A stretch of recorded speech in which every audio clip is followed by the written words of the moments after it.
हमारी साइकिल के टायर चलाना है। इस सरगर्मी में बच्चे लकड़ी या अपनी हाथ की मदद से टायर को आगे ढकेलेंगे और जो बच्चे का टायर गिर जाता है वो बच्चा इस सरगर्मी में आउट हो जाएगा। और जो बच्चा यहाँ से जाके वो सामने की लाइन को टच करके वहाँ से रिटर्न आके यहाँ पर अपने टायर को बगैर गिरे यहाँ पहुँच जाता है, वो बच्चा इस गेम का, इस खेल का विजेता कहलाएगा।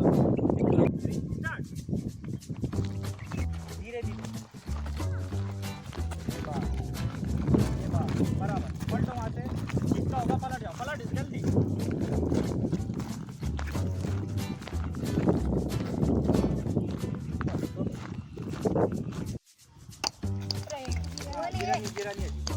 गिरानी अभी दे वापस।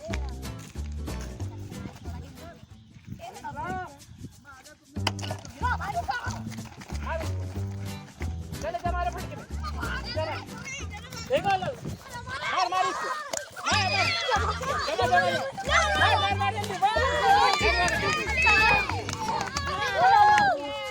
अगली सरगर्मी हमारी तालाब जमीन है। जब मैं आपको तालाब कहूँगा तो आपको तालाब के अंदर आ जाना है। जब मैं आपको ज़मीन बोलूँगा तो आप ज़मीन पे यानी तालाब के बाहर, इस दायरे से बाहर आ जाना है।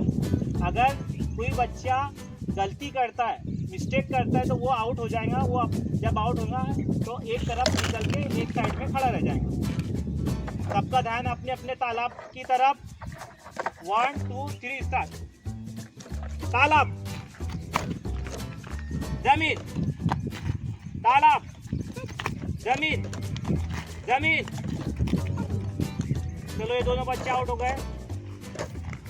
जमीन, ये दोनों बच्चे आउट हो गए। मैंने अभी तालाब बोला क्या जमीन बोला था? जमीन बोला था। ये दोनों बच्चे जमीन में आ गए। लिहाजा इस गेम का विजेता जो है हमारी अफीफा, इस मुकाबले की विजेता जो है वो हमारी अफीफा। बजाओ सब ताली अफीफा के लिए।